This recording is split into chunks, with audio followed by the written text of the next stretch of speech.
the Pei Gimel Amud Aleph, Kumlen Rablat Gemara, Motzei Shabbos, Mevarchim of Menachem of. Okay, the Gemara is 2 lines from the top. We said that a choyle, if somebody is sick, ma'achilin oisei al pi bekiyin. You can feed him on Yom Kippur based on the advice, not just of doctors, but of experts. And we're going to have 2 opinions here between Rabbi Yanai and we'll see what exactly how it means. And there's a big machlekes we're showing him how to understand pshat. So, Rabbi Yanai said, choyle oimet tzarich. If the sick person, the infirm person says, I need to break my fast. But the doctors say there's no need to break your fast. In that instance, even though the doctors say you don't need to, the chayla says I do need to. You listen to the chayla. My time. Why do we listen to the chayla? Because the pasuk says that leiv yodeya moras nafshe. A person knows how they actually really feel, so you trust him. Says you want to pshita. Isn't that obvious? If the sick person says I need to break my fast, of course you would listen to him. Says the Gemara, it's not so obvious because we would think, we would think that a doctor, a physician, Kim Lutvei, he knows better medically if you need it or not. Kamash Malan, that no, that we listen to a person. If a person says he needs to break his fast or she needs to break a fast, we listen to that person. What about the other way around? If the doctor says you need to break your fast, you're dying, the sick person refuses to break the fast, they don't want to eat on Yom Kippur. We listen to the physician, and my time of why is that? But the sick person says, I don't need to. Rashi learns tunve means shagas, that this person it's not thinking rationally, and therefore says I don't need to eat. Or other Rishonim say tunve means a distraction. He's not really concentrating; he's distracted.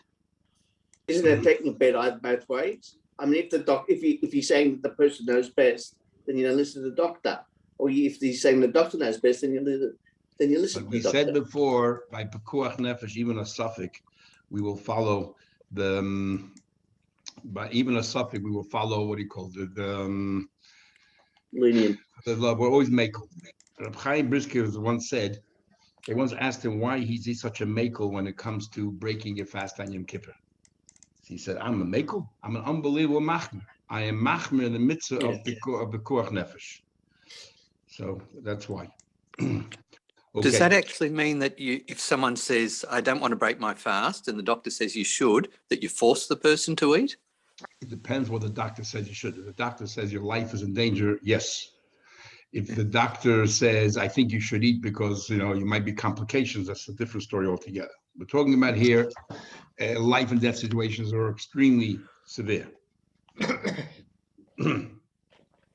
Okay, says the Gemara further.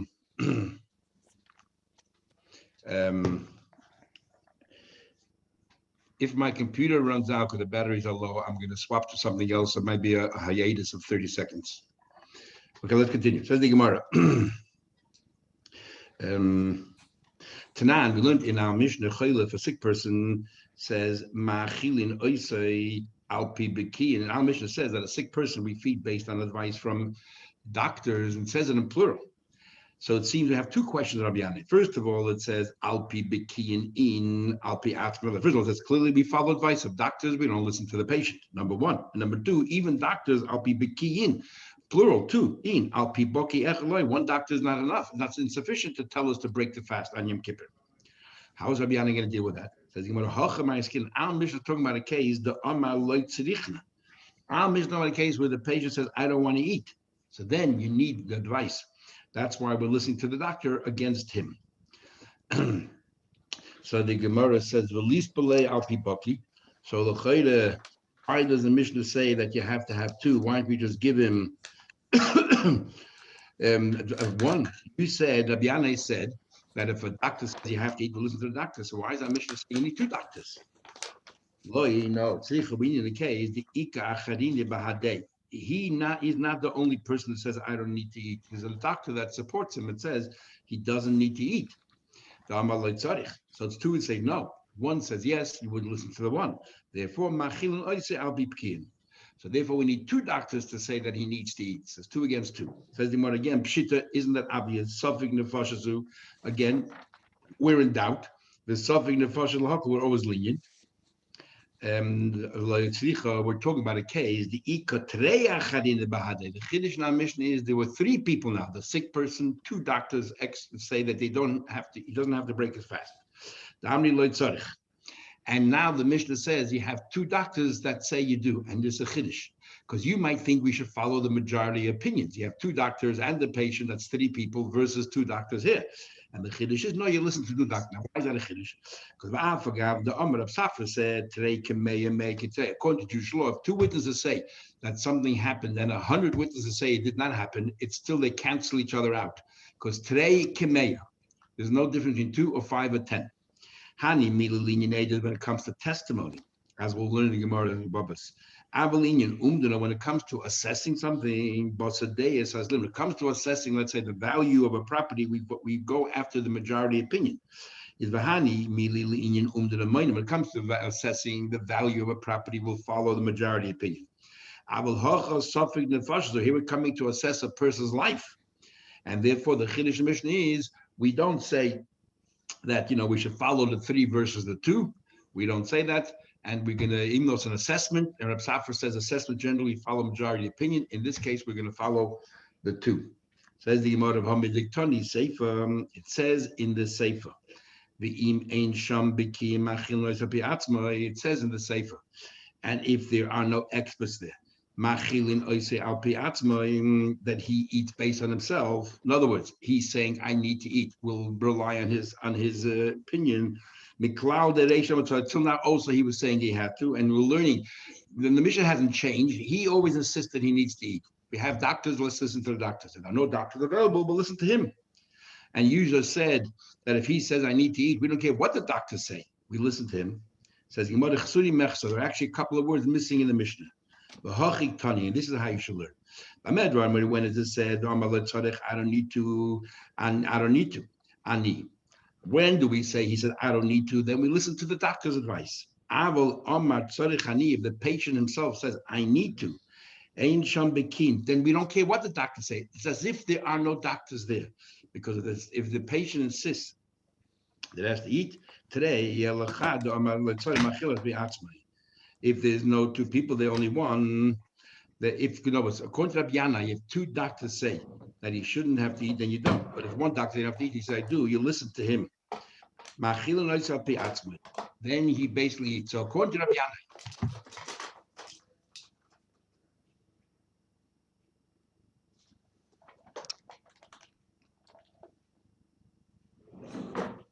His computer ran out of batteries. Hello? Anyone there? Yeah, his computer ran out of batteries. according to Rabbi Yana, sorry, 1 second. Trying to get on. We've got 2 models of Yankees on screen. Is my video on? I can't see. Oh, your video's not on. Okay, I gotta find my video. Sorry.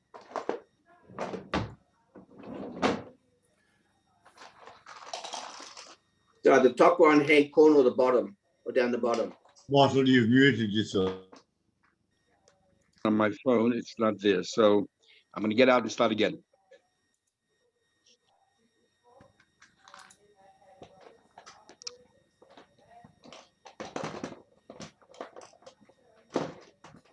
Benny, are you there? Yes. You mute your microphone. We can hear all of your rumblings in the getting your pens and papers and stuff like that. All right, so Coming. I'll cut out my microphone. Thank Good you. idea. Over you too.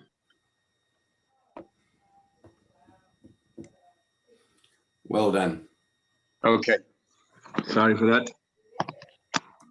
Okay. Rabbi Yanai says that if 2 say no, he does not break his fast, but if it's 1 against 1, you do.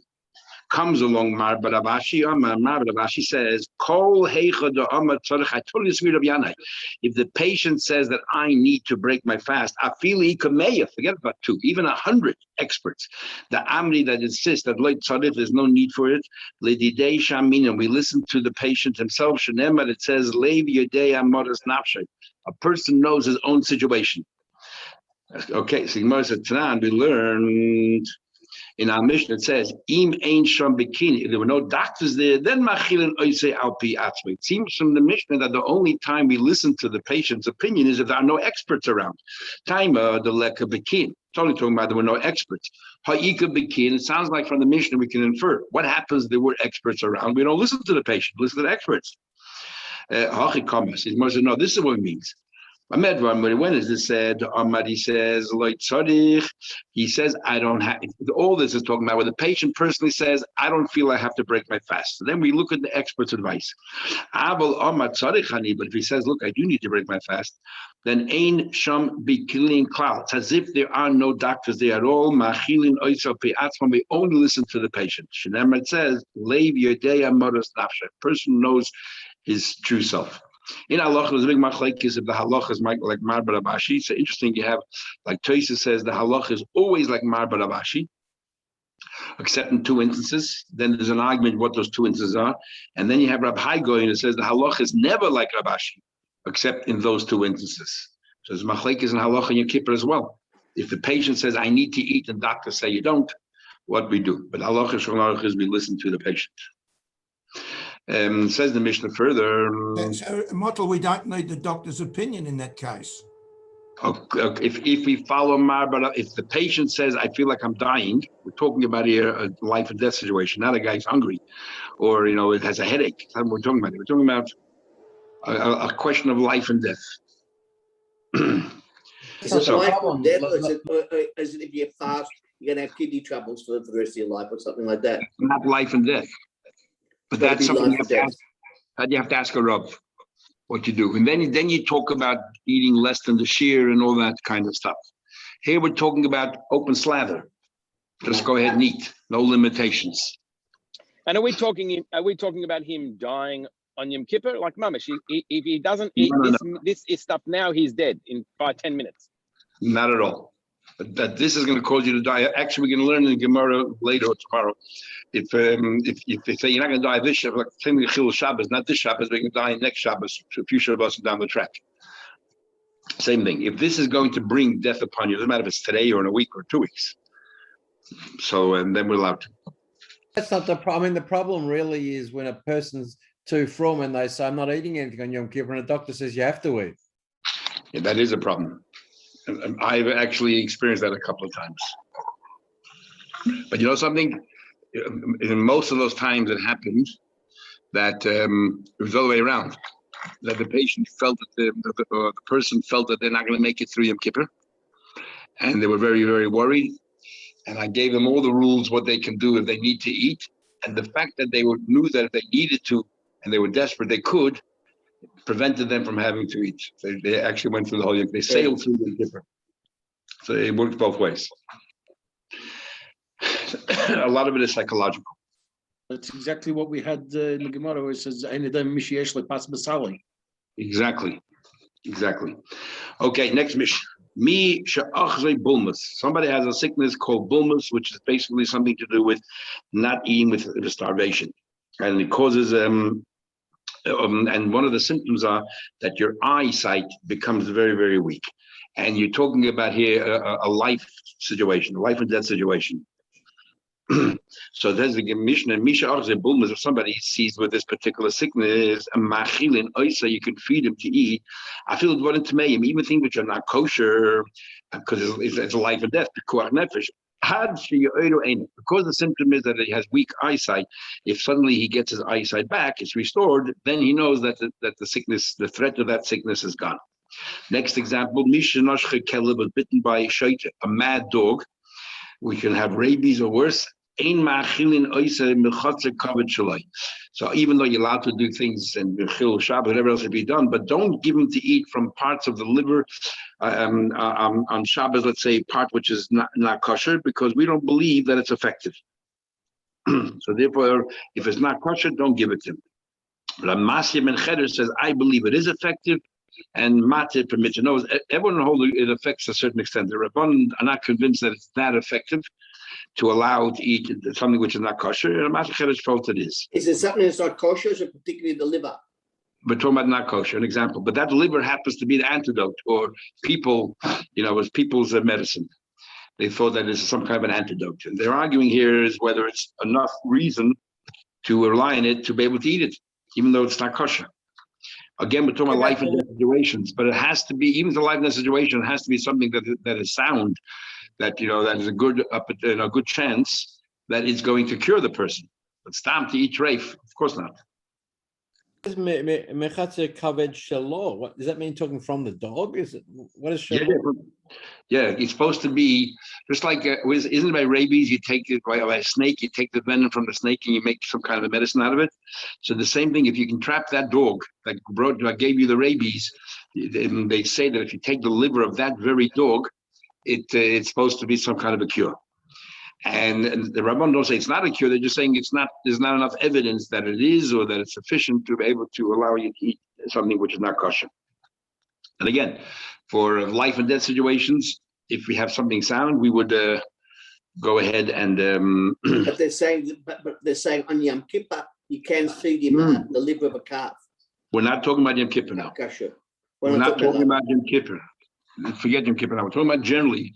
Talking about the concept that we suspend laws of the Torah to save somebody's life. Right. We're going to learn later in the other Yoma there. How do we know that you can, save people's lives? Yeah, we had a reaction to this a day or two ago about a pregnant woman that you can stick the stick into the grave of a chazer or something. That was because of pekuach nefesh. It's the same idea, no? Yeah. So the idea, it says in the Torah, "V'chai behem," you should live with the Torah and not die with the Torah. I mean, that's the general principle. We'll have other psukim. Second one further. Another thing he said. So on this thing about eating from the chatzar covered is an argument to the Chachamim and Rabban Chedesh. Furthermore, Rabban Chedesh said, if you have some kind of a sickness in your throat, is matilin leisam b'terpib Shabbos. You're allowed to put medicine. You're allowed to put medicine in his throat on Shabbos. You're allowed to put medicine in there. Why would you think you're not allowed to? With the Gemara, we'll explain that we're talking about a sickness here which is called sefidna, which we'll learn. And basically, the Gemara says it's something very, very dangerous. It starts from your gums and it works all the way down, and it eventually gets to the intestines. We know today also from teeth, it can cause problems, many other problems as well. And that's why teeth are so important to make sure we maintain them properly. So we allow you to put medicine in your mouth on Shabbos. Now, what's the whole issue of medicine is only with the Rabbanon, and any sick person can take medicine. What we're talking about here is, as we'll see later, is that you're allowed to do chilul Shabbos. You're allowed to cut, for example, the leeks. You're allowed to go ahead and do isurim malacha the Shabbos to prepare the medicine. So the chiddush is not that we allow you to take the medicine; we allow you to prepare the medicine, even though it involves chilul Shabbos. Who's suffix nefashos. Again, all of these things is a suffix. We're not enough for sure. Prohibition of grinding. All that, anything that's required, and because we're talking about a suffix of life and death, the whole suffix nefashos doiches a Shabbos, and any suffix nefashos pushes away Shabbos. Next example, misha nafla olav mapilis. Let's say a house caved in. Suffix husham, suffix ein hasham. We're not sure if the person is there or the person is not there. Suffix chai, suffix meis. We don't know the person is still alive or not. Suffix, like it's happening now, unfortunately, in Miami. Suffix Kusi, suffix Yisrael, we're not sure if he's Jewish or not Jewish. Mefachin olav esagal, you're allowed to remove that pile of rubble. And Matzeu Chai Mefachin. If they found the person alive, obviously we take him out. If they met him, so if you found him dead, then you leave him there till after Shabbos. Very relative today. Yes. With Miami. Yeah. Correct. Father Bami learned. Minayin hoyu yoidin sheheidu einav. How in the world do we know that his eyesight became better? That is sort of that he got back his old vision that he originally had. If it's for example, if it's nighttime, how can he tell? So he says is When you can tell when you can tell the difference between good food and bad food, and I'm going to buy you a bit timer, and the taste. If you can tell the taste as well is connected to the eyesight, that means he's restored his eyesight. Yeah. It seems that when they have this sickness and you're losing your eyesight, you lose other senses as well, including the ability to taste, the ability to smell. So therefore, if your taste comes back, you know that you're fully restored. Interesting. Someone just told me that they had the COVID in New York. They had COVID, and Baruch Hashem, after a couple of weeks they were all right, but they didn't get back their sense of taste and smell for about 6 months. But it's saying here, that's when you consider fully recovered. Tell them what we learned. Somebody has a seized with the sickness bulmers, and you have to feed him. What you feed him is a very important rule. Hakal. If we need to do an avera, try to do the lesser of the two averas. You have choices, always opt for the lesser of the averas. For example, tevel unavela. You have a choice of either giving him tevel, which is the food, grains that you have to give truma and you haven't done it. And if you eat tevel is toivlo, it's not good for you. You didn't give the trumas and maises, you chayiv misa b'dei shemayim, or you can eat not kosher animal, nevela, which is a lav. Ma'achil lois nevela, you feed nevela because nevela is a lav, but tevel you get misa b'dei shemayim. What about tevel l'shvius?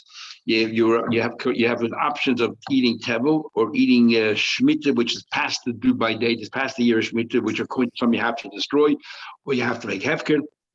Then of course shvius, because shvius is an isra asay to eat it, and tevel you get mishta shmai. What about tevel or truma? Now here, when you have tevel, you have in there all the food is no good. If you would take from it, why is tevel worse than the vela? I didn't understand that. With tevel, you get misa b'dei shemayim. The punishment is you get killed from above by 60 years old, and the vela is only allowed to get lashes. And we're working out that the level of the punishment, severity of the punishment, reflects on the severity of the sin. Now we have tevel and we have truma. If you have tevel and you take from it truma, then the balance will be chulin. So you have two choices now. Now you need that entire lot that you have, that entire amount you need to eat in order to overcome your sickness. Now you have two choices. If you eat the entire lot the way it is, every ounce that you're eating will be tevel. The other alternative is you take some truma out of it. So most of it will be chulin, which is all right, and a little bit will be truma. But you're going to have to eat the truma as well in isolation. So what's worse, or what's preferred? To eat it in the state of tevel, to eat it in the state of truma? Now the Gemara will explain. Tonight, we learn you feed tevel, truma. That Tamer says the other way around. Truma, let us eat truma, but tevel, not eat tevel. If there's enough food in the chulin part, then kuyam lepligi, the mesakne, there's nothing to talk about. Take off the truma and let it be the chulin. We feed it to him deeply. The argument is that there's not a sufficient amount of food in the chulin. You have to eat that entire amount. Marsava tevel chamad, better leave the status quo as tevel. Marsava truma chamura. No. The other one says, Marsava tevel chamur. One said that tevel is stricter and therefore I don't want you to eat tevel. Take the truma off and eat the chulin and the truma. The other one says, no, truma is much worse. And Mar explains, Marsava tevel chamur. Why is tevel worse? Some people are allowed to eat truma. For example, a kohen is allowed to eat truma, which reflects that it's not as severe as tevel, that no one's allowed to eat tevel, including a kohen. So therefore, we don't want you to eat tevel. Better to eat the chulin and truma there. Well, no, truma is much worse. Why? Tevel is you have the ability to fix it up. So therefore, it shows. But truma, once it's truma, there's nothing you can do about it. So now in the Rishonim is a very interesting thing. The Ravid was asked the following question. The big argument in Halacha. The Ravid was asked, okay, somebody was given a choice and he has to eat meat in Shabbos. You have a choice. You can eat not kosher meat, it's right there. A guy can kill an animal for you and that will be not kosher. Or you can get a sheikh to come a sheikh for you a kosher animal. What's preferred? To be over the Easter of Achil Shabbos of Shchita, people have kosher, or eat not kosher. So they came up with an opinion. The Rebbe said, I like it. Their opinion was it's better to eat non-kosher because you're doing the Avera rather than getting a sheikh to shech. You're getting someone else involved in doing an Avera on your behalf. And the Rebbe says, I like it. Anyway, and then the Rebbe has a little discussion there, comes along the Maram Rutenberg, and he says like this. He says, Shabbos is completely mutter. Shabbos is hutra when it comes to saving somebody's life. He says that it's not that you're mechal Shabbos, but the mitzvah of saving a life pushes it away. Shabbos steps aside and says, if somebody's life is in danger, do what you have to do. There's no Shabbos anymore. So he says, therefore, you should do the shechita because there's no avela at all.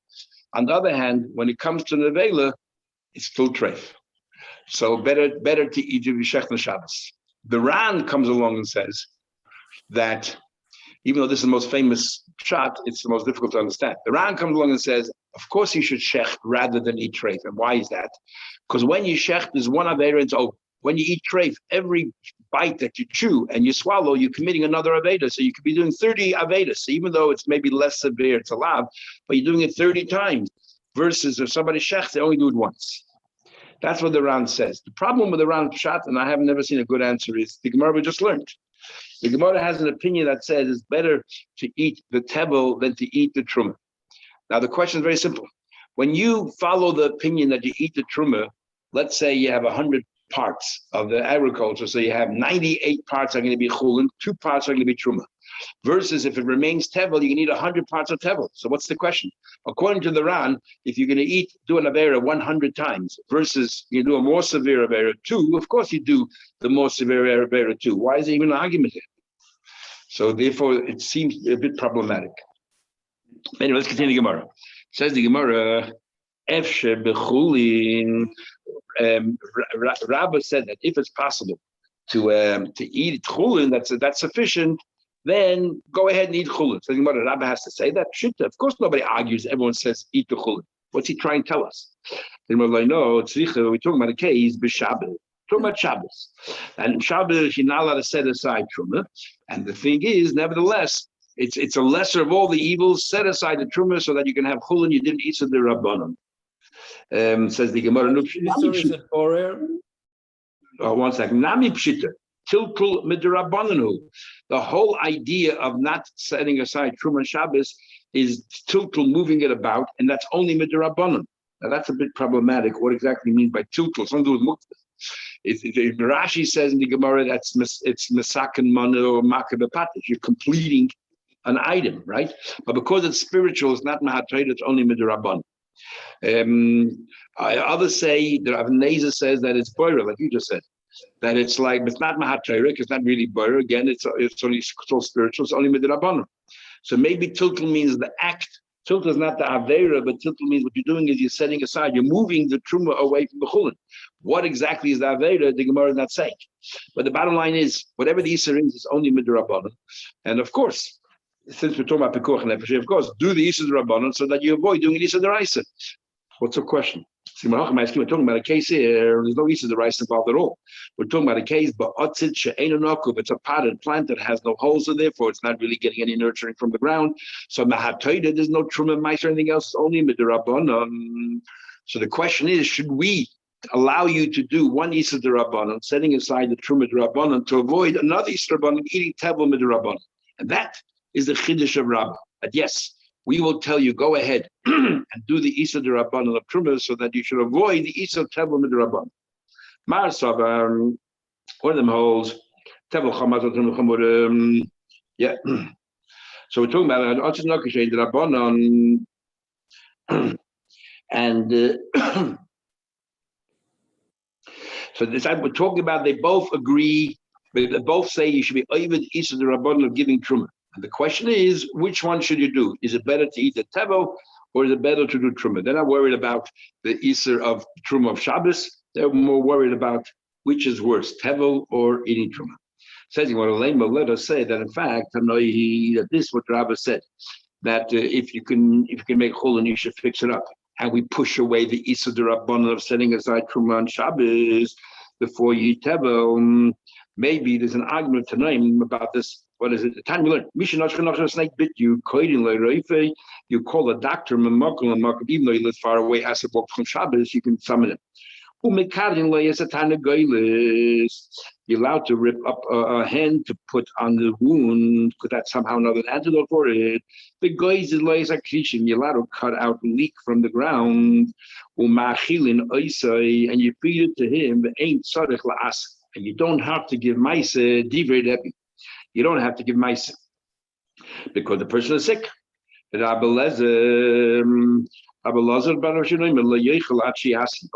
you mice it and all that. So let us say Rabbi Loza, Rabbi Shimon, let us say that we're following Rabbi Loza, Rabbi Shimon. It says eat it as tevel, and not later that Rabbi's following Rabbi Loza, Rabbi Shimon, that says that on Shabbos. He says that you do set aside the truma on Shabbos, and we don't want you to eat tevel derabbanan. Because the Rebbe says that you don't even have to give truma or anything else on Shabbos. Name of the Shimon Rebbe. Ad kan lekam Rebbe Hassam. Rebbe there is discussing why Rebbe says that you don't have to give truma is elul in your meiser. That only regarding ma'aseh yedek d'rabbanan. Talking about vegetables there, and the giving the ma'aseh is only d'rabbanan. Avo b'ma'aseh dagan. But when it comes to grains, the tevel that I see there, the tevel is mahatayr. Then even Rebbe Limoida that the shadi sleba otzit she'enu nakav. If you're going to allow to eat in a otzit, with the rabbanan, you're going to allow him to eat without giving any truma. Osi lemeichel ba'otzit shenakav. He doesn't understand the difference. The next time it'll be a punctured potted plant. He'll think that you're allowed to eat without giving the truma. So therefore, we say no, that you have to. So therefore, what we're talking about in our case is truma d'oraisa, has nothing to do with the argument of Rebbe and Rabbi Loza ben Rabbi Shimon. In our case, even Rebbe would agree that maybe you should set aside truma. So set aside truma because you're talking about an Issa d'oraisa of tevel. So the argument that we had by us has no bearing, or the argument of Rebbe Shimon has no bearing in our argument here. Talk about we learned. Misha Achze Bulmus, if somebody had a sickness of Bulmus, what's the best antidote? Vash, sweet, honey. The whole meaning of sick, any sweet. Shahat Vash, the whole meaning of sick, because honey and any other sweet thing may eat in Moedin Shalom. Help restore the person's eyesight. Even though I don't have full proof, but I have a simon. When Shlal HaMelech was worried that they were fighting the Plishtim and they were going to lose, he made a decree that no one should eat anything. And Yonason was far away, he didn't know about this decree, so he went ahead and he was eating honey on the day that his father insisted that no one should eat any honey, and he actually decreed that no one should eat honey. So Yonason said, Runa, look, ki oiro einai, my eyes lit up, ki ta'amti madvash.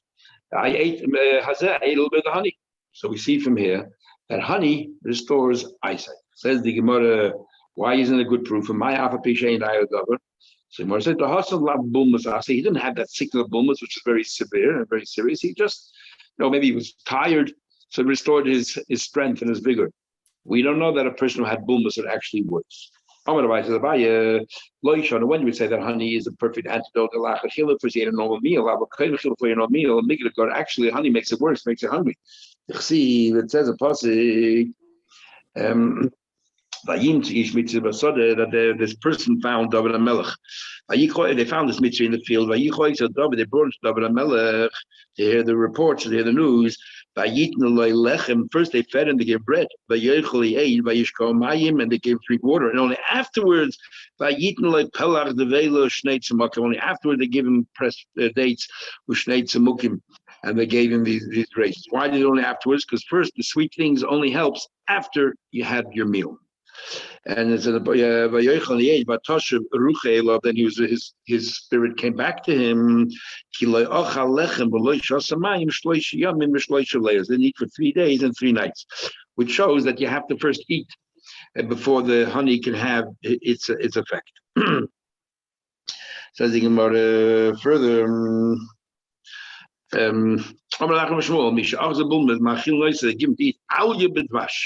They give him to eat the fatty part of the meat, the back part of the meat, and they dip that into honey. Actually, it says in some Sfarim that on Rosh Hashanah, not only challah and apple you should dip into honey, but also other things that you eat, including the meat. You should dip the meat, especially the head of the ram that you eat, or you should dip it into honey. You see right here, the Gemara said to dip the meat into honey. Same chalav udvash is also date honey. We talk about over here, dvash, it doesn't specify what kind of honey we're talking about. So I don't know whether it's bee honey or maybe any honey. It says sweet. Call me the masikas. I would think it makes no difference. It's not even limited to honey. Even sugar. Or in the pasty that we eat before, pressed dates, which is sweet. So it's not necessarily honey or raisins. Take one further. I wouldn't be sure, but upside is the key. But that's also fine flour dipped in honey. That pop on, but I feel a kimcha decided even barley flour. But if everything is dipped into honey. Rabbi Yechon said, "Pamachas, it once happened. A chazni bulmus. I was seized with this sickness called bulmus. V'ratzti, and I ran lemizrocha sholteina. I ran to the east side of this fig tree. V'kayamti ba'atzmi, and by standing on that side, the sun bakes on that tree, on that side of the tree more than the other side of the tree. So the kiyamti ba'atzmi, and I fulfilled what says the pasuk, hachachma techayeh ba'ayil. Somebody's wise, that is going to give you life. And I saved myself. Because I ate from the right side of the fig tree, and which was really baked by the sun, it was really sweet, and it did its work. Tani Rabbi Yosef, if you want to really feel the taste of a fig, go on the east side of the tree. Shenema, because it says in pasuk that the best part of the fruit, the sweetest part of the fruit, is the side that the sun bakes on.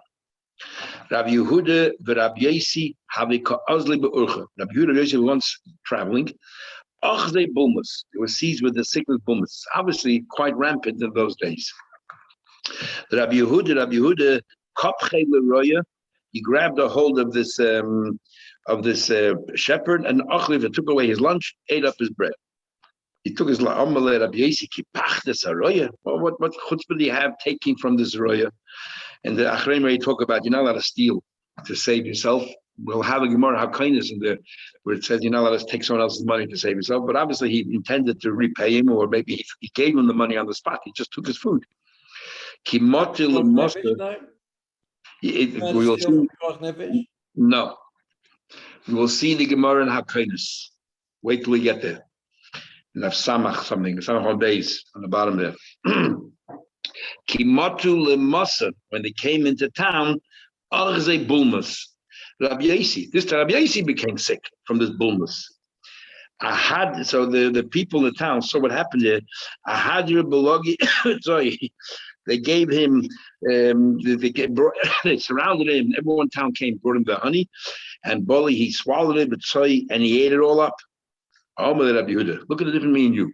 I took from one person their bread, but you caused the whole city to come and stop whatever they're doing and bring you their food. So another incident. That story just to support the idea that sweetness helps. So another idea, another thing. Another story is Rabbi because he was traveling on the road. We had more brachas of Zion that Meir was always looking at people's names and seeing how that reflects their personality. We know that when a person gives a name, they have Ruach HaKodesh, because the name of a person is the source of our life. But whatever the Hebrew letters are, the Hebrew name. Whatever the Hebrew letters of our name is, that's the funnel that is used to give us the chayis, the life, the vitality from Hashem. So as soon as a person is born, he already has a name, or she already has a name. Just you don't know it. So therefore, the parents have this intuition, Ruach HaKodesh we call it, that they give the appropriate name to that person. And that is why if somebody faints, you call them by the name. And that is why, if somebody's very sick, you add a name like Chaim or Simon or whatever, you add some name, because the name is the source of the person's vitality. And we hope that through this, they will be able to be restored. And then why do you wait until the Brits to give him a name? Because that's when he becomes, his neshama enters his body then. In a modicum way until bar mitzvah, when it enters fully. The name we want to attach to the neshama. So it's actually put down in the Shulchan Aruch at the beginning. So, but Ameya knew precisely how to relate the name to the person's personality. Everyone knows the thing about a name, but he was an expert, and he could figure out for a person's name exactly what kind of personality they had. Is have a daigvishmar. Be regular daigvish, or they weren't so particular, or they couldn't really see the relationship between the name of the person. They once came to this place. Boy, you put it in a hotel. Yavlu, they were given this hotel. Amrulay, they said to this the owner, the host, Ma Shimcha, what's your name? Amrulu, my name is Kidder. Meir said, this, he said to himself, this person is an evil person. It says they're opposite, they're all evil, and therefore Meir was very, very careful with this person. So he said, Rabbi actually, before Shabbos, Rabbi thought they could trust this person, so they gave him their wallets to store. Meir refused to give it to him. Ozli went. He thought that this guy, as evil as he is, as crooked as he is, he's not going to dig up his father's cave. It has some dignity there. So he went. He found this guy's father's cave, and maybe in the backyard, and he dug it up a little bit, and he hid the money there. Meanwhile, that night, the son had a dream. There's a wallet sitting on my head. The father came to his son in his dream and told him that. The following day, the son couldn't decide for the dream. He said to them, I saw that this vision. Amnile said to him, the Gemara said, Meir holds that Meir says, I believe dreams have no meaning at all. But over here, he came up with this story, this thing that Chaloimus Friday night have no meaning. And Rashi says he was just trying to repel this person. Because Meir in this instance saw that the dream was real, because he knew he put his wallet there. Also, Rameh was scared that this guy might do something about it. But not today, all day long, he stood by the graveside and he's watching it. I say, so, and he took, after Mitzvah Shabbos, he took his wallet. The following day, the other two, Rabbi Yehuda said to the host, Havel and Kisan, give us our wallet back. Baba Maisa, never happened. So Rameh said to him, it's your fault, guys. You should have realized by his name what kind of personality he has, that he's evil. Why did you tell us to be careful? He said to them, all I know is for myself. I don't know for a fact. I had a suspicion. I was looking at me, but I don't think for a fact. So what am I going to tell you? Anyway, Moshchu, so the rabbis, at the end of the day, are smart. So Moshchu, they went by Lula Chanusa, they went and they brought him wine into his store to give him to drink, and they thought they give him to drink, will intoxicate him. Maybe he'll spill the beans and tell them where he placed the money. Meanwhile, they noticed they saw some remnants of barley or lentils on his mustache, which they didn't notice before. Ozlu the Yava Simon went back to this guy's house while he was in the store, told his wife, you know, your husband told us the money that he put away before Shabbos, he told us to tell you to give it to him. And a sign that he told us is he had lentils for breakfast. They took the wallet, but I see and left. When he came home and he wanted to find, he found his wife told him that, I carried out your instructions. What did he do? He killed her. We learned in Gemara Chulin, and they were a bit more details there, that